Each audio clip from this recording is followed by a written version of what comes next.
1 Raja-Raja 16 ayat 1 sampai 34. Demikian firman Tuhan. Kemudian datanglah firman Tuhan kepada Yehu bin Hanani melawan Baesa. Bunyinya, oleh karena engkau telah kutinggikan dari debu dan kuangkat menjadi raja atas umatku Israel, tetapi engkau telah hidup seperti Yerobeam dan telah menyuruh umatku Israel berdosa, sehingga mereka menimbulkan sakit hatiku dengan dosa mereka. Maka sesungguhnya aku akan menyapu bersih Baesa dan keluarganya. Kemudian aku akan membuat keluargamu seperti keluarga Yerobeam bin Nebat. Siapa yang mati daripada Baesa di kota akan dimakan anjing, dan yang mati daripadanya di padang akan dimakan burung yang di udara. Selebihnya dari riwayat Baesa dan apa yang dilakukannya dan kepahlawanannya, bukankah semuanya itu tertulis dalam kitab sejarah Raja-Raja Israel? Kemudian Baesa mendapat perhentian bersama-sama dengan nenek moyangnya, dan ia dikuburkan di Tirza. Maka Ela, anaknya, menjadi raja menggantikan dia. Juga dengan perantaraan Nabi Yehu bin Hanani, firman Tuhan telah datang melawan Baesa dan melawan keluarganya, baik karena segala yang jahat yang telah dilakukannya di mata Tuhan, sehingga ia menimbulkan sakit hati Tuhan dengan perbuatan tangannya, dan dengan demikian menjadi sama seperti keluarga Yerobeam, maupun oleh karena ia telah membunuh Yerobeam. Dalam tahun ke-26 zaman Asa, Raja Yehuda, Ela, anak Baesa, menjadi raja atas Israel di Tirza. Ia memerintah 2 tahun lamanya. Zimri, pegawainya yang menjadi panglima atas setengah dari pasukan kereta, mengadakan persepakatan melawan dia. Ketika ia minum-minum sampai mabuk di Tirza, di rumah Arza yang menjadi kepala istana di Tirza, datanglah Zimri. Lalu ia membunuh dia dalam tahun ke-27 zaman Asa, Raja Yehuda. Dan ia menjadi raja menggantikan dia.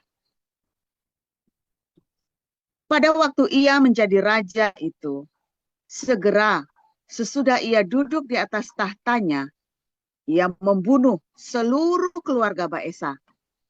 Tidak ada seorang laki-laki pun daripadanya yang ditinggalkannya hidup, juga kaumnya dan teman-temannya. Demikianlah Zimri memunahkan seluruh keluarga Baesa sesuai dengan firman Tuhan yang diucapkannya kepada Baesa dengan perantaraan Nabi Yehu, oleh karena segala dosa yang telah dilakukan Baesa dan Ela, anaknya, yang mengakibatkan orang Israel berdosa pula, sehingga mereka menimbulkan sakit hati Tuhan, Allah Israel, dengan dewa-dewa kesia-siaan mereka. Selebihnya dari riwayat Ela dan segala yang dilakukannya, bukankah semuanya itu tertulis dalam kitab sejarah Raja-Raja Israel? Dalam tahun ke-27 zaman Asa, Raja Yehuda, Zimri menjadi raja. Ia memerintah 7 hari lamanya di Tirza, sedang rakyat berkemah mengepung Gibeton yang termasuk wilayah orang Filistin.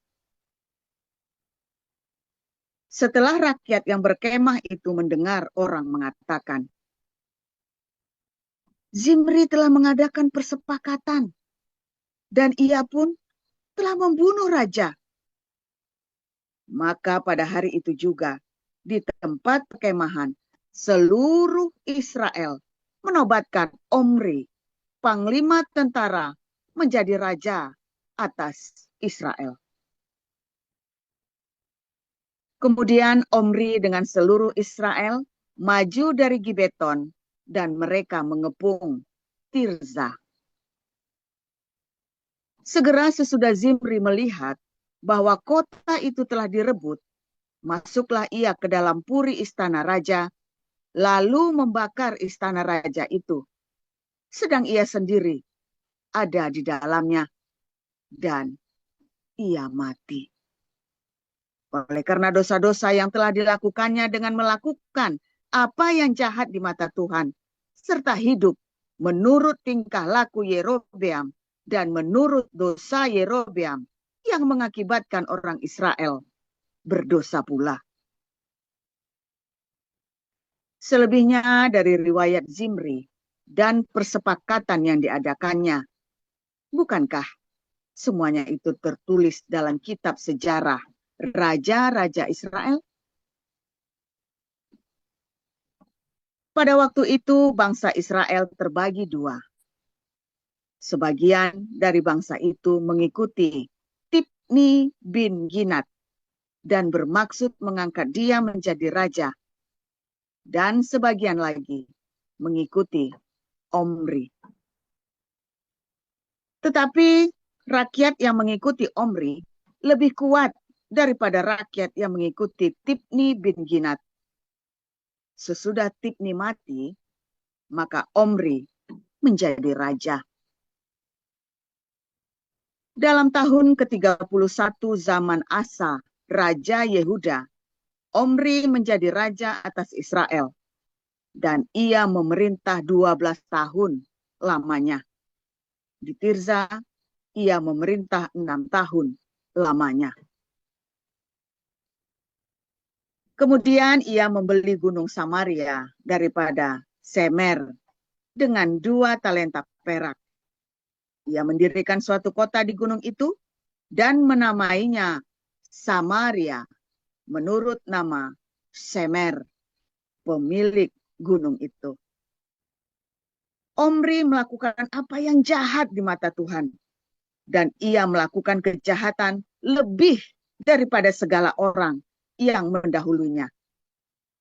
Ia hidup menurut segala tingkah laku Yerobeam bin Nebat dan menurut dosa Yerobeam yang mengakibatkan orang Israel berdosa pula, sehingga mereka menimbulkan sakit hati Tuhan, Allah Israel, dengan dewa-dewa kesia-siaan mereka.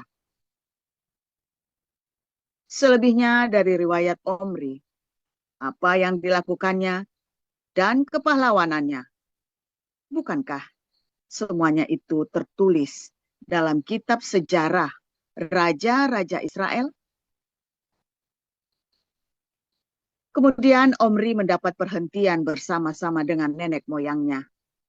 Dan ia dikuburkan di Samaria. Maka Ahab, anaknya, menjadi raja menggantikan dia. Ahab, anak Omri, menjadi raja atas Israel dalam tahun ke-38 zaman Asa, Raja Yehuda. Dan Ahab bin Omri memerintah 22 tahun lamanya atas Israel di Samaria. Ahab bin Omri melakukan apa yang jahat di mata Tuhan, lebih daripada semua orang yang mendahuluinya. Seakan-akan belum cukup ia hidup dalam dosa-dosa Yerobeam bin Nebat, maka ia mengambil pula Izebel, anak Etbaal, raja orang Sidon, menjadi istrinya, sehingga ia pergi beribadah kepada Baal dan sujud menyembah kepadanya. Kemudian ia membuat mesbah untuk Baal itu di kuil Baal yang didirikannya di Samaria. Sesudah itu, Ahab membuat patung Asyera, dan Ahab melanjutkan bertindak demikian, sehingga ia menimbulkan sakit hati Tuhan, Allah Israel, lebih dari semua raja-raja Israel yang mendahuluinya. Pada zaman itu, Hiel, orang Betel, membangun kembali Yeriko dengan membayarkan nyawa Abiram, anaknya yang sulung. Ia meletakkan dasar kota itu, dan dengan membayarkan nyawa Segub, anaknya yang bungsu, ia memasang pintu gerbangnya sesuai dengan firman Tuhan yang diucapkannya dengan perantaraan Yosua bin Nun. Efesus pasal 6. Hai anak-anak, taatilah orang tuamu di dalam Tuhan, karena haruslah demikian. Hormatilah ayahmu dan ibumu. Ia adalah suatu perintah. Ini adalah suatu perintah yang penting seperti yang nyata dari janji ini, supaya kamu berbahagia dan panjang umurmu di bumi. Hai kamu bapak-bapak, janganlah bangkitkan amarah di dalam hati anak-anakmu, tetapi didiklah mereka di dalam ajaran dan nasihat Tuhan. Hai hamba-hamba, taatilah Tuhanmu yang di dunia dengan takut dan gentar dan dengan tulus hati, sama seperti kamu taat kepada Kristus. Jangan hanya di hadapan mereka saja untuk menyenangkan hati orang, tetapi sebagai hamba-hamba Kristus yang dengan segenap hati melakukan kehendak Allah, dan yang dengan rela menjalankan pelayanannya seperti orang-orang yang melayani Tuhan dan bukan manusia. Kamu tahu bahwa setiap orang, baik hamba maupun orang merdeka, kalau ia telah berbuat sesuatu yang baik, ia akan menerima balasannya dari Tuhan. Dan kamu tuan-tuan, perbuatlah demikian juga terhadap mereka, dan jauhkanlah ancaman. Ingatlah bahwa Tuhan mereka dan Tuhan kamu ada di sorga, dan ia tidak memandang muka. Akhirnya, hendaklah kamu kuat di dalam Tuhan, di dalam kekuatan kuasa-Nya. Kenakanlah seluruh perlengkapan senjata Allah, supaya kamu dapat bertahan melawan tipu muslihat iblis. Karena perjuangan kita bukanlah melawan darah dan daging, tetapi melawan pemerintah-pemerintah, melawan penguasa-penguasa, melawan penghulu-penghulu dunia yang gelap ini, melawan roh-roh jahat di udara. Sebab itu, ambillah seluruh perlengkapan senjata Allah, supaya kamu dapat mengadakan perlawanan pada hari yang jahat itu, dan tetap berdiri sesudah kamu menyelesaikan segala sesuatu. Jadi, berdirilah tegap, berikat pinggangkan kebenaran, dan berbaju zirahkan keadilan. Kakimu berkasutkan kerelaan untuk memberitakan Injil damai sejahtera. Dalam segala keadaan, pergunakanlah perisai iman, sebab dengan perisai itu kamu akan dapat memadamkan semua panah api dari si jahat. Dan terimalah ketopong keselamatan dan pedang roh, yaitu firman Allah. Dalam segala doa dan permohonan, berdoalah setiap waktu di dalam roh, dan berjaga-jagalah di dalam doamu itu untuk permohonan yang tidak putus-putusnya untuk segala orang kudus. Juga untuk aku, supaya kepadaku, jika aku membuka mulutku, dikaruniakan perkataan yang benar, agar dengan keberanian aku memberitakan rahasia Injil yang kulayani sebagai utusan yang dipenjarakan. Berdoalah supaya dengan keberanian aku menyatakannya sebagaimana seharusnya aku berbicara. Supaya kamu juga mengetahui keadaan dan hal ikhwalku. Maka Tikikus, saudara kita yang kekasih dan pelayan yang setia di dalam Tuhan, akan memberitahukan semuanya kepada kamu. Dengan maksud inilah ia kusuruh kepadamu, yaitu supaya kamu tahu hal ikhwal kami, dan supaya ia menghibur hatimu. Damai sejahtera dan kasih dengan iman dari Allah Bapa dan dari Tuhan Yesus Kristus menyertai sekalian saudara. Kasih karunia menyertai semua orang yang mengasihi Tuhan kita, Yesus Kristus, dengan kasih yang tidak binasa. Saudara, ada satu hal yang menarik ya.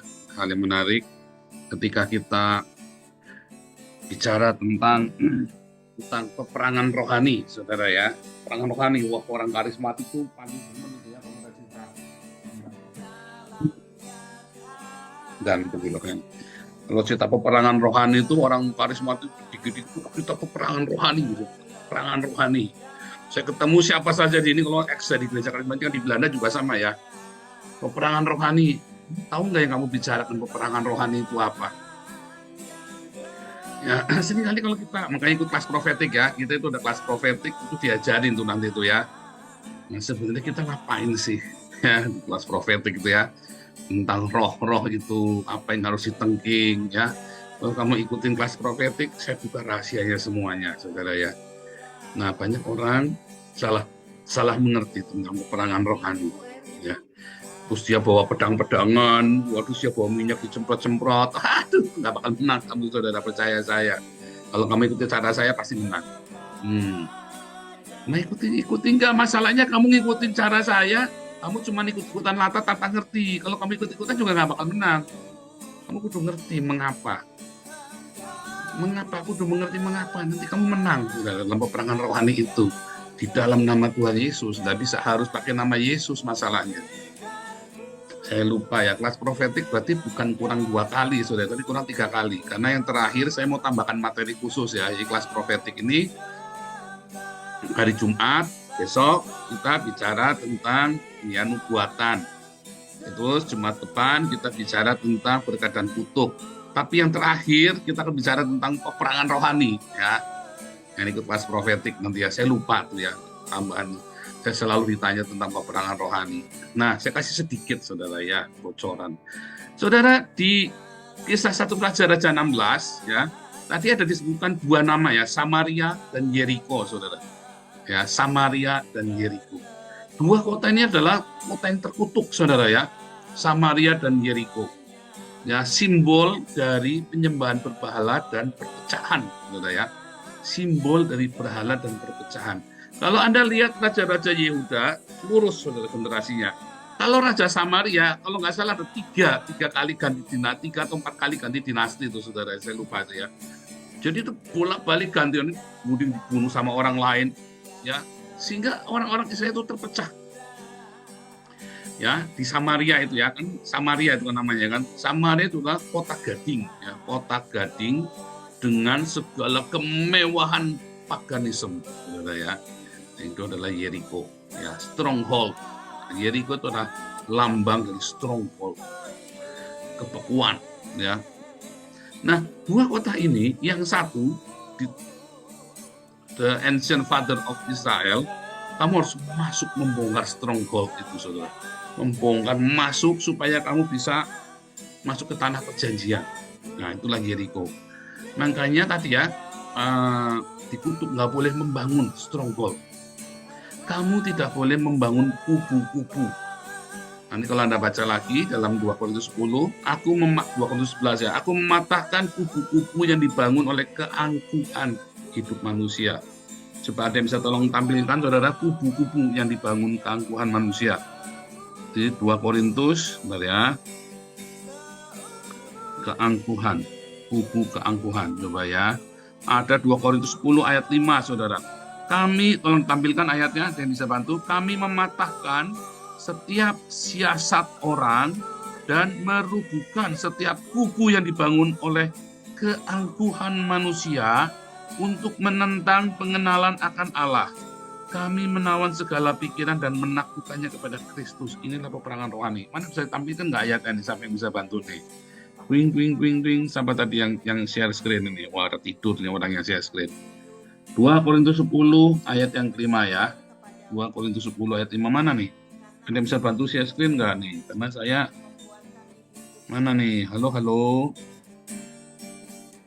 Wah, tidur udah dah. Ya udahlah, share screen ya. Nah, saudara, kubu yang dibangun oleh keangkuhan hidup manusia. Saya penasaran, share screen ya saudara. Ini supaya Anda ngerti nih. Kalau Anda nggak ngerti nanti. Ya, terima kasih, Bu Ros. 2 Korintus 10 ayat 5. 2 Korintus 10 ayat 5 itu ya. Kubu. Nah, inilah Yeriko, saudara. Stronghold. Yeriko itu adalah simbol keangkuhan, saudara ya. Keangkuhan hidup manusia. Makanya kalau kamu bangun keangkuhan hidup manusia, kamu kan bayar dengan seluruh keluargamu. Dengan anak sulung, dengan anak bungsu. Artinya apa? Seluruh generasimu habis, saudara. Dengan anak sulung, dengan anak bungsu. Artinya kamu akan rugi. Kalau kamu bangun keangkuhan hidup, gereja yang membangun keangkuhan hidupnya, yang membentengi liturgi, simbol-simbol demi kebesaran gereja itu. Jangan pikir saya nggak ngerti, saudara. Ketika saya membangun komunitas offline ya, Hagios Den Haag, saya ngerti, saudara. Dan saya tahu bahayanya membangun kubu-kubu, membangun menara Babel, dan apapun tuduhan kalian kepada saya tahu, saudara.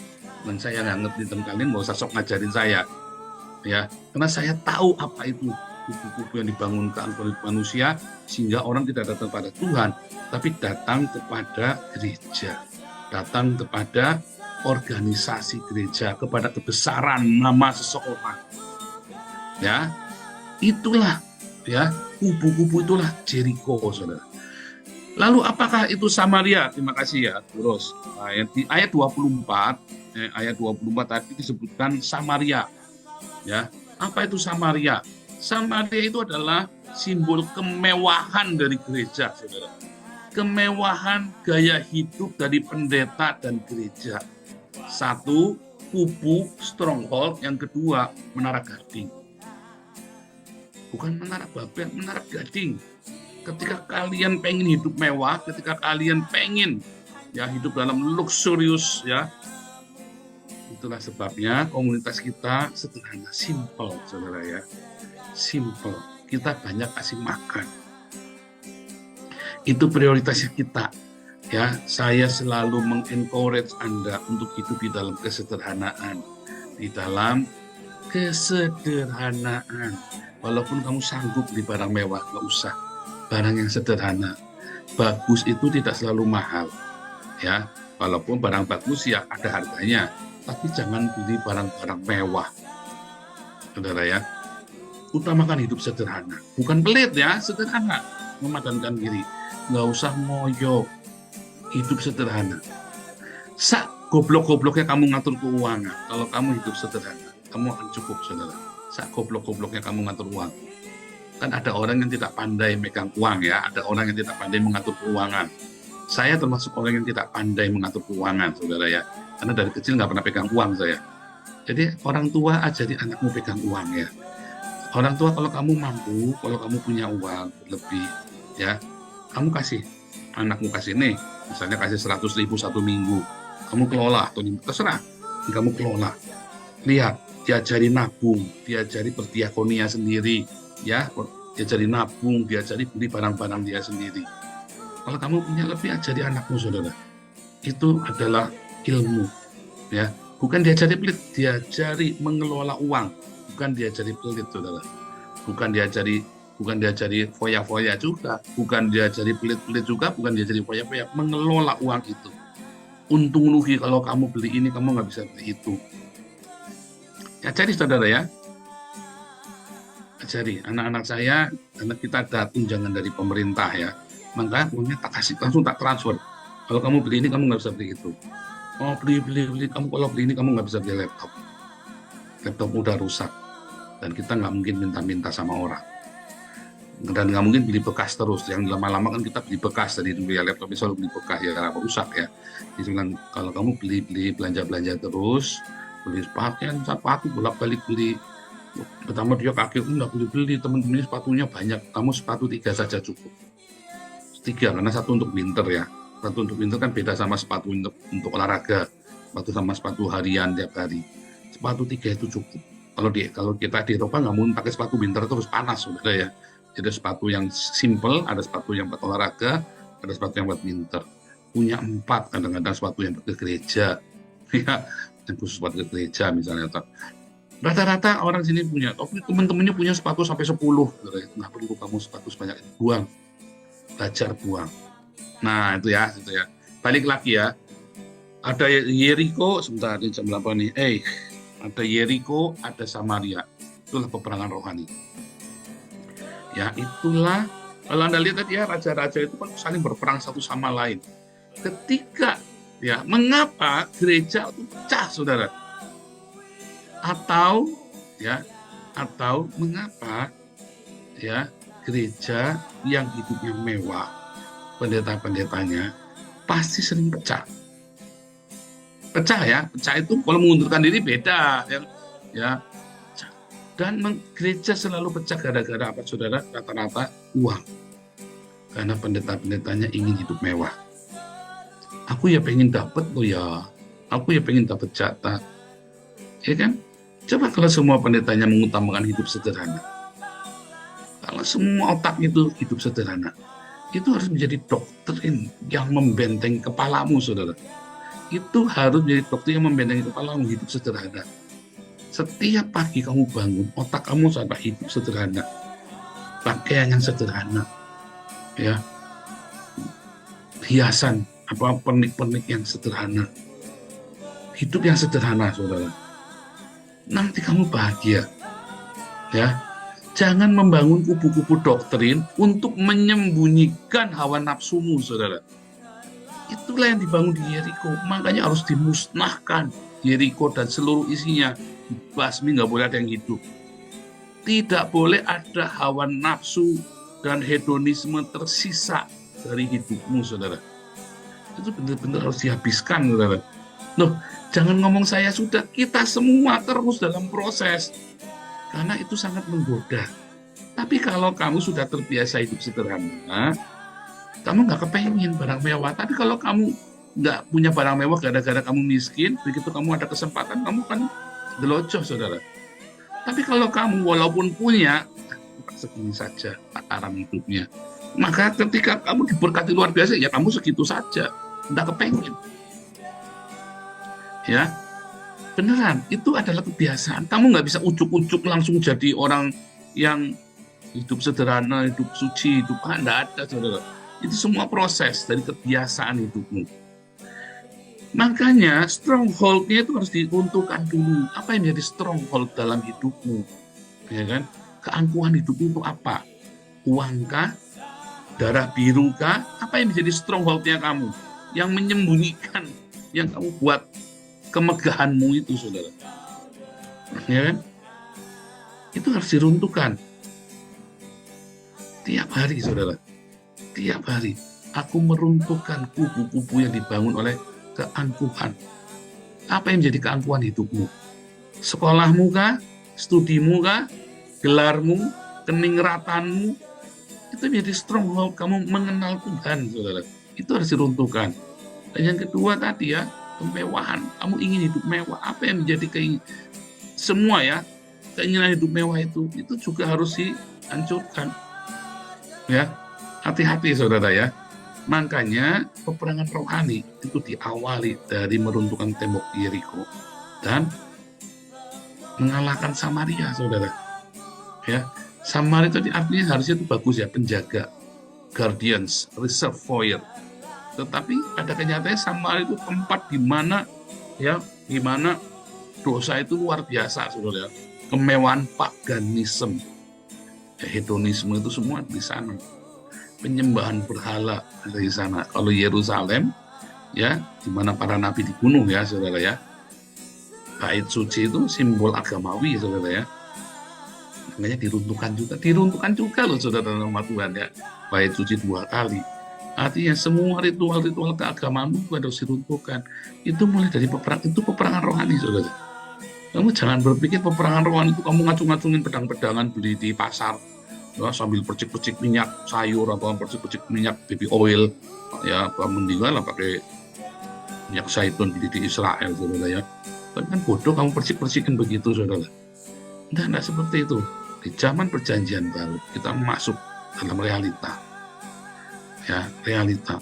Runtuhkan kubu-kubu keangkuhan hidup kita dan jangan menjadi penduduk Samaria, ya. Jangan menjadi penduduk Samaria yang hedonisme, yang suka dengan kemewahan. Itu peperangan rohani mulai dari situ. Kalau kamu sudah kalah, kamu tidak akan bisa ke peperangan rohani itu. Bohong. Itu yang suka pakai ayun-ayun pedang segala macam, bullshit semua itu, saudara. Belajar sama saya. Mengapa saya selalu berkemenangan? Mengapa Tuhan selalu bela saya? Di dalam semua fitnahan, disantet aja nggak mempan, saudara. Ya, kenapa? Karena saya peruntukkan keangkuhan hidup itu, saudara. Dan yang sangat dekat dengan tadi ya, kemewahan, gaya hidup yang mewah.